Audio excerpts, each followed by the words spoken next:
Have you ever opened a funding application and thought, where on earth do I start? You're not alone. Writing your first bid can feel totally overwhelming, but here's the good news, it's a process, it's not a mystery. So stay with me right to the end because I'll share a single biggest time saving tip, one that I've used for years that has literally cut hours of my bid writing and massively improved success rates. So if you want less stress and more funding wins, you won't want to miss it. Hi, I'm Philippa and I'm here to help you make sense of this crazy world of funding. So every bid follows the same project cycle, and that is what's the need, what's the solution, how will you deliver it, and what outcomes will it achieve? How much will it cost, and how will you measure success? So one mistake I see a lot is that starting with your idea instead of answering the funder's questions. So always match your answers to the funder's language and priorities. So note at this point, I'm assuming you've already checked eligibility for the grant before this point.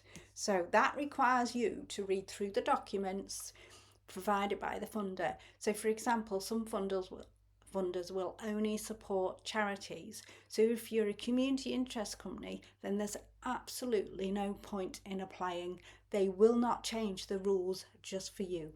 So start making a list of the key words that the funder uses.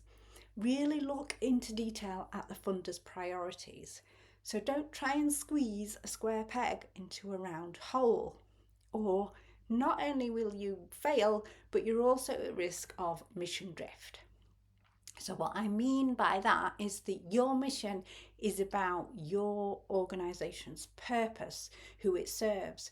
So if you're, for example, a health and wellbeing community group for vulnerable adults, and you apply for a grant that's priorities focus on animals, then you're not going to get it. And starting a dog walking project may be too much of a mission drift, or maybe not.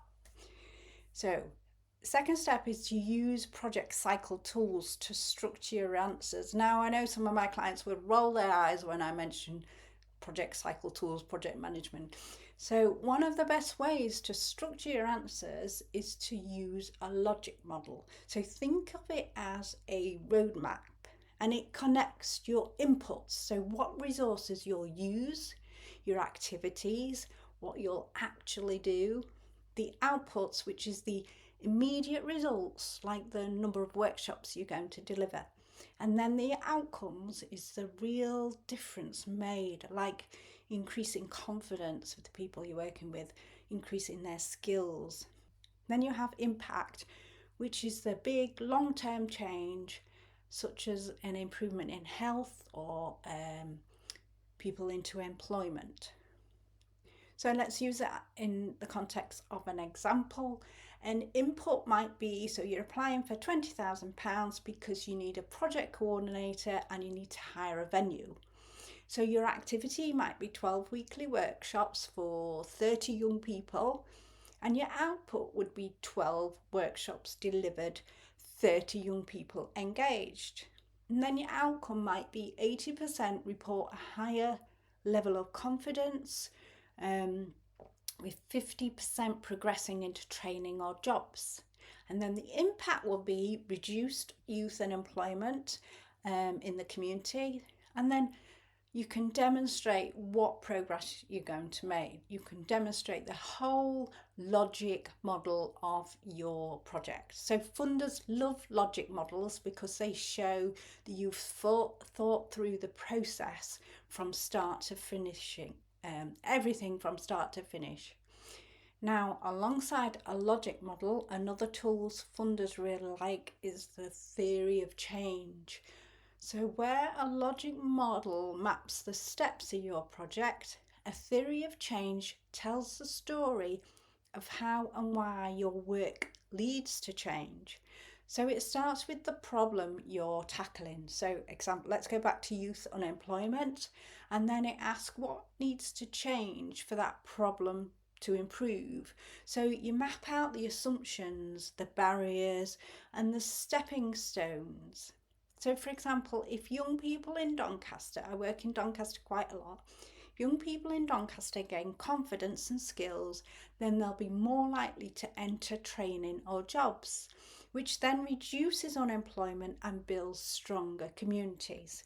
So, it's basically your project's cause and effect story, and it reassures funders that you've thought about not just what you'll do, but why it'll make a difference. In reality, this type of planning is really what you need to do to be successful. If you don't plan your projects carefully, then you'll become stuck. And I've seen it happen a few times. You need to consider the whole project from start to finish using logic model and the theory of change. You'll save yourself bags of time, loads of energy, reduce stress and effort if you do it correctly right from the start. Now, let's talk about showcasing your unique strengths. So, funders are investing in you as much as the project. So, highlight your strengths, and maybe it's your track record or your organization's track record. It might be the partnerships you have. So, if you're a new organization, if you partner up with stronger, longer, more established organizations, then that strength will be in your partnership. You may have really good links with the community, and that might be your unique value proposition, that you can get into the community, you can engage the community. And it may be around your lived experience. So maybe your team have experienced homelessness or poverty or some of the barriers that your beneficiary experience. Funders really like that lived experience. If you're new, emphasise governance and community support. The experience of your team you can pull from other experience. All experience is transferable. So pick out those points that the funders will want to see and show them that you're credible, that you're committed and you're ready to deliver. Then start to build a compelling case with evidence. Evidence wins bids. So balance the head and the heart, and by that I mean use local statistics as well as real voices from your community. So combine them. So give you an example. If I said 60% of families here live in deprivation, Sarah, a mum of two, told us that she feels isolated and excluded from services. That mix of data and the story is what convinces funders. It gives it a real feel that you understand who your audience is and what barriers they experience. You can find statistics online, and if you use AI such as Perplexity or ChatGPT, then they can give you some indication of statistics, usually followed up with links to check the accuracy. Remember to always check AI accuracy. Sometimes they can over embellish. Let's talk about creating realistic budgets.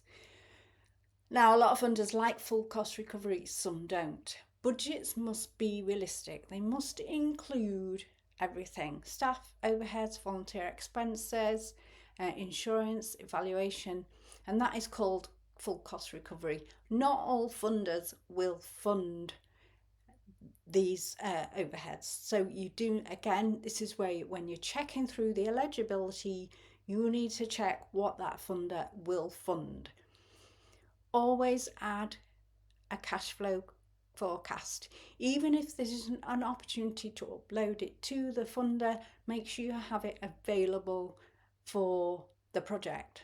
So if your income arrives in 3 months but your bills are due in 1, then you've got a problem. So funders will spot that you've not got it right.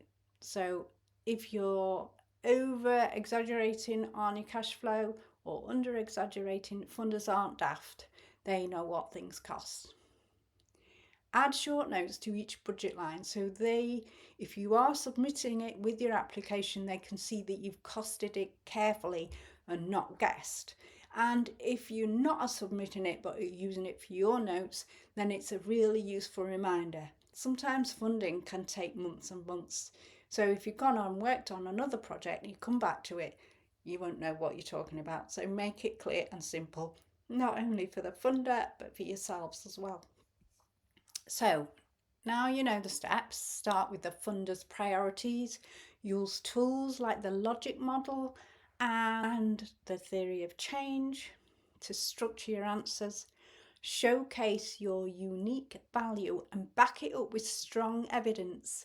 Build a budget that tells the truth so you don't get stuck later. And here's the tip I promised you right at the start.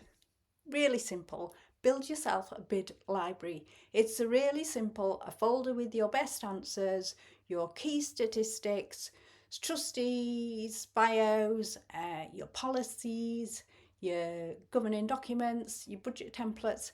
And instead of starting from scratch every time, you just adapt and tailor what you have already. It's in one folder so you know exactly where it is. This one move saves me loads of hours, loads of stress. I can't stand hunting around for stuff. It wastes so much time. And I don't want to waste my clients' time. So hours of work helped us win millions of funding. So that's how you need to think too. Put the effort in from the start, get organised from the start, and then it'll pay off later.